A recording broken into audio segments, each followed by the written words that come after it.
4 फरवरी 2019 दिन बुधवार। गांव के पास के एक जंगल से एक फोन कॉल आती है। झाड़ियों में एक पैर पड़ा हुआ था। पैर को देख के ऐसा लग रहा था कि जैसे किसी 12-13 साल के लड़के का हो। पुलिस तुरंत मौके पर पहुंची और पैर को अपने कब्जे में लिया। जांच के बाद पता चला कि ये पैर 12 साल के मंगेश पाटिल का है, जो पिछले 2 दिनों से गायब था। अब सवाल यह था कि मंगेश के साथ इतनी बेरहमी किसने और क्यों की। इस खबर ने पूरे गांव में खौफ फैला दिया। माएं अपने बच्चों को बाहर खेलने से रोकने लगी और लोगों को लगने लगा कि यह किसी तंत्र मंत्र का मामला है। लेकिन इस घटना की सच्चाई सामने आई तो सबकी आंखें फटी की फटी रह गईं। ये केस 2019 का सबसे संवेदनशील मामला बन गया था। तो आइए इस कहानी की गहराई में चलते हैं और जानते हैं आखिर मंगेश पाटिल के साथ हुआ क्या था। ये कहानी महाराष्ट्र के जलगांव के एक छोटे से गांव चहड़ी गांव से शुरू होती है। यहाँ एक गरीब परिवार रहा करता था जिसमें 4 लोग थे। मंगेश पाटिल, उसकी बहन, उसकी माँ गीताबाई और उसके पिता डगरू पाटिल। डगरू पाटिल मेहनत मजदूरी करके अपने परिवार का पेट पालते थे। उनके कुछ करीबी रिश्तेदार भी उसी गांव में रहते थे। 2 फरवरी 2019 शनिवार का दिन था। सुबह सुबह डगरू पाटिल अपने काम के लिए निकल गए और मंगेश पाटिल और उसकी छोटी बहन स्कूल के लिए निकल गई, क्योंकि वह शनिवार का दिन था और बहुत सारे गांव के स्कूलों में शनिवार को दोपहर के 2 बजे हाफ डे की छुट्टी हो जाती है।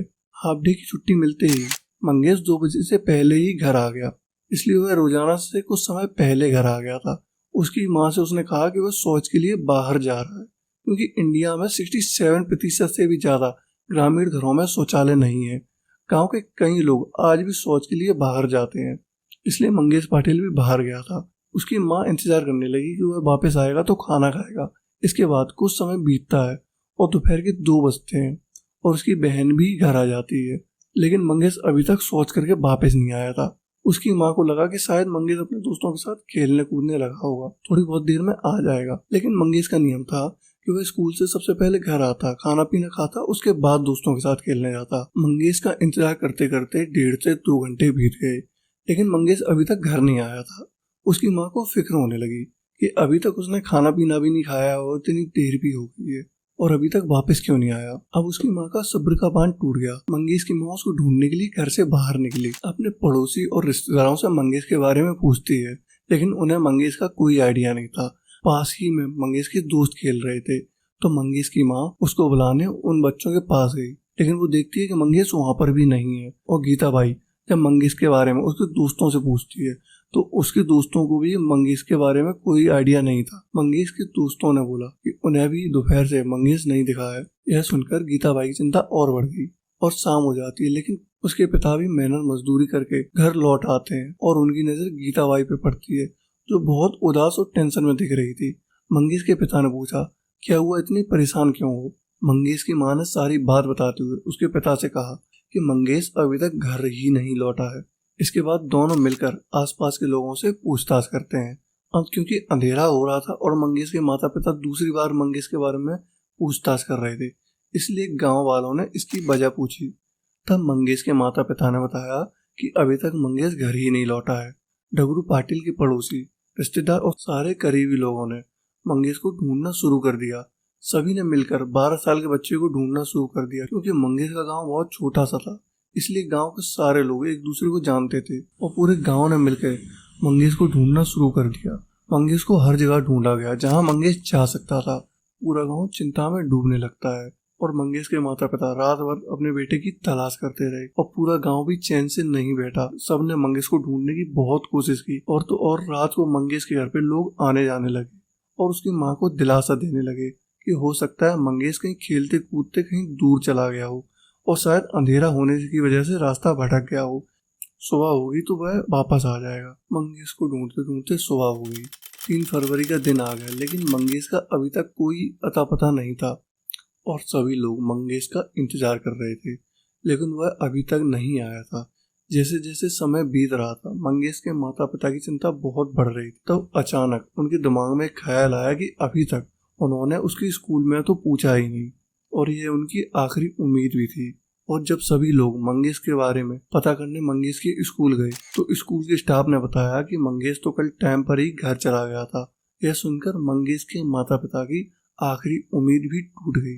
तब लोगों ने सुझाव दिया कि पुलिस स्टेशन में कंप्लेंट लिखाई जाए। अब मंगेश के पिता और गांव वाले मिलकर चोपड़ा सिटी पुलिस स्टेशन जाते हैं और थाने में लापता होने की रिपोर्ट लिखवाते हैं। यहाँ पर इन्होंने खबर दी थी कि इनका 12 साल का बेटा गायब हो गया है।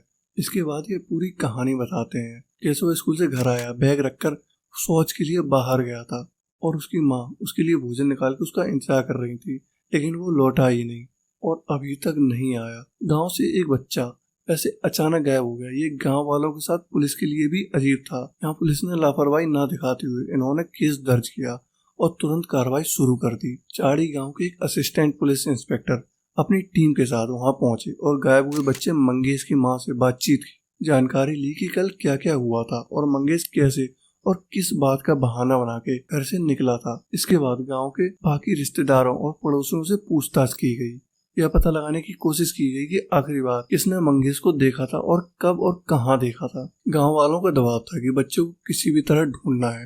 मामले की गंभीरता को देखते हुए पुलिस ने अपने सीनियर अफसर को सूचना दी और मामला सुपरिटेंडेंट ऑफ पुलिस तक पहुंचा। एएसपी ने तुरंत टीम का गठन किया और चोपड़ा सिटी थाने के असिस्टेंट पुलिस अफसर इस केस का आईओ यानी इन्वेस्टिगेशन ऑफिसर बना दिया। यहाँ से 12 साल के मंगेश पाटिल को ढूंढने का संघर्ष शुरू हुआ। सबसे पहले डगरू पाटिल और उनकी पत्नी से कुछ सवाल पूछे गए, जैसे कि मंगेश कहाँ कहाँ जाता था और वह कहाँ जा सकता है और क्या उनकी किसी से दुश्मनी या झगड़ा हुआ हो या किसी रिश्तेदार से प्रॉपर्टी या जमीन जायदाद को लेकर कोई विवाद हुआ हो। डगरू पाटिल ने हर चीज से साफ इनकार कर दिया और कहा कि ऐसा कुछ भी नहीं था और बस इतना ही पता चला कि उसे 2 फरवरी दोपहर तक देखा गया था। पुलिस भी हैरान थी कि आखिर 12 साल का लड़का कहाँ जा सकता है। उनके परिवार की आमदनी भी ऐसी नहीं थी कि प्रॉपर्टी हो, बस रोज कमाना और रोज खाना होता था। पुलिस ने सोचा कि शायद बच्चे का स्कूल में किसी से झगड़ा हुआ हो या घर पर किसी ने डांटा हो या शायद ये गाँव में कुछ हुआ हो और बच्चा गुस्से में गाँव के बाहर चला गया हो।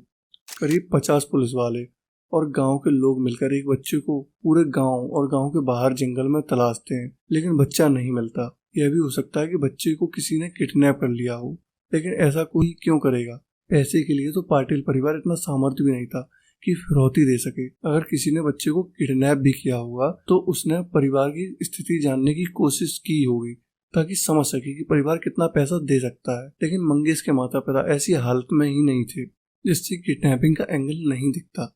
अगर वह 16 से 20 साल का होता तो उसे दूसरे एंगल से भी देखा जा सकता था, जैसे कि लव मैटर है या वो किसी के साथ भाग गया हो, पर ऐसा भी संभव नहीं था। इस तरह जांच पड़ताल करते करते 3 फरवरी का पूरा दिन और रात गुजर गई। फिर शुरू हुई 4 फरवरी की सुबह और दूसरी ओर मंगेश पाटिल के घर वाले और उसकी माँ का रो रो के बुरा हाल हो गया था। गीता बाई ने तो खाना पीना तक छोड़ दिया था। उनकी तबीयत बिगड़ रही थी और वे ठीक से सो भी नहीं पा रही थी और वे रोते रोते बेहोश भी हो जाती थी। गांव में रहने वाले उनके करीबी रिश्तेदार उन्हें समझाते कि पुलिस उसको ढूंढ रही है और जल्दी ही मंगेश मिल जाएगा, चिंता मत करो। गांव की पंचायत भी पुलिस को सहयोग कर रही थी। वहाँ के ग्रामीण भी पुलिस के साथ भागदौड़ कर रहे थे। पूरा गाँव मंगेश को लेकर चिंता में डूबा हुआ था, क्योंकि मंगेश बहुत ही प्यारा लड़का था। गाँव में कोई भी सीसीटीवी कैमरा नहीं था। अब गाँव में ये सब कहाँ लगते हैं और कौन लगाएगा। पुलिस के ऊपर गांव वालों समेत बड़े अधिकारियों का भी दबाव था कि हर हालत में बच्चे को ढूंढना है, उससे जुड़ा कोई भी सुराग लाना है। पुलिस ने अपने खबरियों और मुखबिरों को भी काम पर लगा दिया था, लेकिन कोई भी लीड नहीं मिल रही थी। बच्चा 2 फरवरी की दोपहर को गायब हुआ था और अब 5 फरवरी हो गई थी। दिन मंगलवार का था। उसी गांव के पास के एक छोटे से जंगल में किसी शख्स ने देखा कि झाड़ियों के बीच एक अजीब सी चीज पड़ी हुई है और जब वह पास गया तो वह देखकर सन्न रह गया, क्योंकि वह एक पैर था और ध्यान से देखने पर पता चला कि वह किसी बच्चे का था। यह जगह मंगेश के घर से करीब आधा किलोमीटर दूर थी। खबर सुनकर पुलिस तुरंत वहां पहुंची और गांव में भी हड़कंप मच गया। सभी लोग उस जगह जमा हो गए। पुलिस ने फोरेंसिक टीम को भी बुला लिया। पैर देख के लग रहा था ये किसी बच्चे का है जिसकी हाइट मंगेश जैसी हो सकती है। यह सुनकर माँ गीता बाई और जोर जोर से रोने लगी और पूरे परिवार के ऊपर दुख का पहाड़ टूट पड़ा। पैर देख के ऐसा लग रहा था कि इसे किसी कुल्हाड़ी जैसी चीज से काटा गया है। पुलिस ने इसे अस्पताल भेज दिया। यह राइट साइड का पैर था। इसके बाद इस स्पॉट पर खोजी कुत्तों को बुलाया गया। इस एरिया में अच्छे से छानबीन की गई, शायद वहाँ कोई दूसरा टुकड़ा बरामद हो सके। घंटों की मशक्कत के बावजूद भी बाकी अंग नहीं मिले। हो सकता है जंगल में शायद जंगली जानवरों ने बच्चे के टुकड़ों को अपना भोजन बना लिया हो। खोजी कुत्ता स्पॉट पर घूमकर सीधे मंगेश के घर पहुंचा और वहां पर घूमने लगा। पुलिस ने समझ लिया कि कुत्ता इशारा कर रहा है कि यह विक्टिम का ही घर है। स्थानीय लोगों को ऐसा शक हुआ कि यह मंगेश का ही पैर हो सकता है। पुलिस ने उन्हें दिलासा दिलाते हुए कहा कि जरूरी नहीं कि यह मंगेश का ही पैर हो, किसी और का भी हो सकता है। सच तभी बाहर आएगा जब इसकी डीएनए जांच होकर आएगी। वैसे अभी तक 5 फरवरी का ही दिन था। इसी दिन गांव में एक खबर फैल गई कि कल यानी 4 फरवरी को मौनी अमावस एक पवित्र दिन माना जाता है, जो पूजा पाठ करने वाले लोगों के लिए भी और काला जादू करने वाले लोगों के लिए भी। अक्सर काला जादू करने वाले लोग इसी दिन को चुनते हैं पूजा करने के लिए, और इसी दिन नरबलि तक दी जाती है। अब बच्चा 2 फरवरी को गायब हुआ था। तब से लेकर दिन रात उसे ढूंढ रहे थे, वह नहीं मिला। अब 5 फरवरी को एक पैर मिला है और 4 फरवरी को मौनी अमावस थी। कहीं किसी ने काला जादू या नरबलि के चक्कर में किसी बच्चे की बलि ना दी हो। मौनी अमावस के अगले ही दिन वह पैर क्यों मिला? गांव के बुजुर्गों ने अपना शक नरबलि की ओर मोड़ दिया और पुलिस को भी बताया। मंगेश के दादा के अनुसार मंगेश बहुत ही साफ दिल का और भोला भाला लड़का था। मंदिर में भजन कीर्तन होता तो वह जरूर जाता था। यह एक पवित्र आत्मा हो सकता है इसीलिए किसी ने उसे अपने जादू टोने के लिए उस बच्चे का उपयोग किया और उसकी बलि दे दी। जैसे ही पुलिस को यह बात पता चली, उन्होंने तुरंत गांव में मौजूद पूजा पाठ करने वालों को पुलिस स्टेशन बुलाया, जो भी काला जादू वगैरह करते या करवाते थे। साथ में आसपास के गांव के तांत्रिकों को भी बुलाया। बारी बारी सबसे पूछताछ की गई और उनके बयान दर्ज किए गए कि किन किन लोगों ने कब और कहां कहां पूजा पाठ कराया। इसमें नरबली जैसी चीज नहीं थी या मंगेश के घर के आसपास कोई काला जादू कराया हो। सभी तांत्रिकों ने अपना बयान दिया और पुलिस एक एक करके सबको छोड़ रही थी, क्योंकि किसी का भी बयान ऐसा नहीं था कि जो कोई लीड दे सके। लेकिन इन लोगों का मंगेश से कोई लेना देना ही नहीं था और ना ही कोई नरबली जैसी चीज दी गई थी। जब यहाँ से मंगेश का कोई कनेक्शन नहीं मिला तो पुलिस निराश हो गई। पहले मंगेश के घर वालों को कई उम्मीद भी थी कि वह वापस आ जाएगा। लगभग 2 हफ्ते गुजर गए, लेकिन अभी तक पुलिस को मंगेश के बारे में कोई जानकारी नहीं थी, जबकि इसमें 50 पुलिस वाले काम कर रहे थे और गांव वाले भी मदद कर रहे थे। पुलिस की जांच जारी थी। 13 फरवरी को पता चला कि गांव में एक ज्वेलरी शॉप है, दिनेश ज्वेलर्स, जहां पर सीसीटीवी कैमरे लगे हुए हैं। तुरंत पुलिस ज्वेलरी शॉप पर पहुंचती है और वहां की सीसीटीवी फुटेज ली गई, खासकर 2 फरवरी की। इनकी जांच की गई, लेकिन इनमें कुछ भी खास नहीं दिखा। सब सामान्य लोग नजर आ रहे थे। तभी कैमरे में एक भिखारी नजर आया, जो 12:01 पे ज्वेलरी शॉप के बाहर टहल रहा था। उसके कंधे पर भारी झोली टंगी थी और उसने जार से थोड़ा सा पानी पिया था। उसकी हरकतें थोड़ी अजीब लग रही थी और उसका बैग भी असामान्य लग रहा था। आमतौर पर कोई भी भिखारी इतना भारी सामान नहीं रखता है। पुलिस को शक हुआ कि कहीं उस बैग में मंगेश तो नहीं था। उसकी वेशभूषा किसी तांत्रिक जैसी भी लग रही थी। पुलिस ने उसके चेहरे को ध्यान से देखने की कोशिश की, लेकिन साफ साफ नहीं दिख रहा था। इसके बाद एक स्केच आर्टिस्ट को बुलाया गया और भिखारी के धुंधले चित्र के जरिए उसके चेहरे की बनावट और हाव भाव को पेपर पर उतारने की कोशिश की गई। एक पोस्टर तैयार हुआ जिसे पुलिस ने गांव में चिपका दिया। साथ में ये अनाउंसमेंट की कि जो भी इस आदमी के बारे में जानकारी देगा उसे नकद इनाम दिया जाएगा। इसके 2 दिन बाद 15 फरवरी को पुलिस को एक दिल दहलाने वाली सूचना मिली। पुलिस गांव के थोड़ी दूर जंगल में पहुंची, जहां पर झाड़ियों के पास कुछ इंसानी अंग मौजूद थे। वहां धड़ और हाथ के कुछ टुकड़े थे और कुछ कपड़े भी पड़े हुए थे, लेकिन सिर गायब था। फिर पूरे गांव में शोर मच गया। मंगेश के घर वालों समेत गांव वाले वहां पर पहुंच गए। मां ने कपड़ों को देखा और मंगेश के कपड़े पहचान लिए और तय हो गया कि ये टुकड़े मंगेश के ही हैं। लेकिन इसे और पुख्ता करने के लिए फॉरेंसिक जांच जरूरी थी। डीएनए मैच कराना था। पुलिस ने इन अंगों को भी जलगांव के government medical college and hospital में भेज दिया।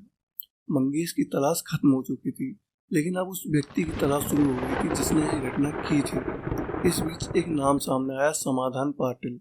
बताया गया कि यह मंगेश पाटिल के घर बार बार आता जाता है। पुलिस तुरंत समाधान पाटिल को थाने बुलाती है।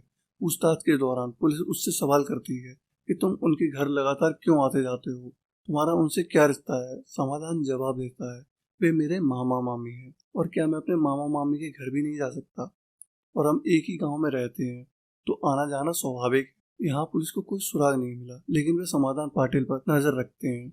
निगरानी के बाद यह स्पष्ट होता है कि समाधान पाटिल अपनी मामी के घर तभी जाता है जब उसके मामा घर से बाहर होते हैं और दोनों बच्चे स्कूल में होते हैं। यह हरकत सवाल उठाती है कि वो ऐसा क्यों करता है। शक की बुनियाद पर उसे गिरफ्तार किया जाता है और इस बार सख्ती से पूछताछ की जाती है। पुलिस ने मामले की पुनः छानबीन के लिए खोजी कुत्ता बुलाया और इलाके के आसपास जांच की, शायद मंगेश का सिर भी मिल जाए। हालांकि कुछ नहीं मिला, लेकिन खोजी कुत्ता फिर से मंगेश के घर पे जाके घूमने लगा। यह संकेत था कि पीड़ित का घर यही है, और वह जो कैमरे में तांत्रिक जैसा कुछ दिख रहा था उसका कुछ पता नहीं चला। पुलिस ने फिर से आसपास के इलाकों के तांत्रिकों को पुलिस स्टेशन बुलाया और पूछताछ की। उन्होंने हर एक विवरण लिया कि वे 2 फरवरी को कहाँ थे, और यह साबित हो गया कि जहां उन्होंने बताया था वे सच में वहां थे, तो उन्हें छोड़ दिया गया। ऐसा करते करते सभी संदिग्धों को छोड़ दिया गया और पुलिस के हाथ फिर से खाली थे। 2 हफ्ते हो चुके थे और मंगेश के शरीर के टुकड़े मिले थे, और वे भी अधूरे, और सिर तो मिला ही नहीं। यह घटना हर जगह फैल चुकी थी। दिन दहाड़े एक लड़का गायब हो गया और जंगल में उसके टुकड़े मिले। कोई इतना घिनौना कत्ल कैसे कर सकता है, वह भी एक 12 साल के बच्चे का। लोगों ने अपने बच्चों को अकेले आने जाने से रोक दिया और बाहर खेलना कूदना बंद करवा दिया। चारों तरफ से पुलिस पर दबाव था और पुलिस वाले भी निराश हो चुके थे कि इसके इन्वेस्टिगेशन अफसर को अपनी जांच से संतुष्टि नहीं थी। उन्हें लग रहा था कि उनसे कुछ छूट रहा है। उन्होंने टीम से बात की और कहा कि हमें बैठकर सोचना चाहिए कि केस में क्या क्या किया है और कितना आगे बढ़े। कहीं कोई सुराग हमसे छूट तो नहीं रहा। फिर पुलिस की टीम गहनता से सोचती है, अभी तक जांच का पूर्ण मूल्यांकन करती है। एक अधिकारी ने इन्वेस्टिगेशन अफसर को बताया कि उस दिन हमें पैर मिला था और अब बाकी टुकड़े मिले हैं। तब हमने फोरेंसिक टीम और खोजी कुत्ते की मदद ली थी। खोजी कुत्ता टुकड़े मिलने वाली जगह से कहीं और नहीं गया, बल्कि सीधे घर गया। इसमें कुछ अजीब है। अगर किसी बच्चे का किडनैप करके यह हाल किया गया तो वह व्यक्ति या महिला बच्चे को अपने अड्डे पर लेके गई होगी। कुत्ते को उन रास्तों का पता करना चाहिए था, क्योंकि बच्चा उधर से ही लाया गया होगा, लेकिन यहाँ तो वह सीधा घर पर ही जा रहा है। यह सुनकर जांच अधिकारी को भी संदेह हुआ। पहले उन्हें लगा कि खोजी कुत्ते पीड़ित का घर बता रहे हैं, इसलिए उन्होंने मंगेश के घर की तलाशी ही नहीं ली थी। अब तक जहाँ जहाँ खोजी कुत्ते गए थे, पुलिस ने वह सब नोट किया था। यह जांच का एक हिस्सा होता है, जिससे पुलिस को पता चलता है कि क्या क्या किया गया है, और कुत्ते की रूट का पूर्ण मूल्यांकन किया। अब उन्होंने मंगेश के माता पिता से बात करने के बजाय उनके बारे में जानने की कोशिश शुरू कर दी। पड़ोसियों और रिश्तेदारों से खामोशी से पूछताछ की गई। बातों बातों में पड़ोसियों ने बताया कि पिछले 5 महीनों में एक शख्स उनके घर लगातार आता जाता दिख रहा है, और यह तब होता है जब गीताबाई घर पर अकेली होती है और डगरू घर पर नहीं होते और बच्चे स्कूल गए होते हैं। यह सुनकर पुलिस को भी संदेह हुआ, कहीं ये एक्स्ट्रा मैरिटल अफेयर का मामला तो नहीं। पुलिस ने चुपचाप इस व्यक्ति के बारे में पता लगाना शुरू कर दिया।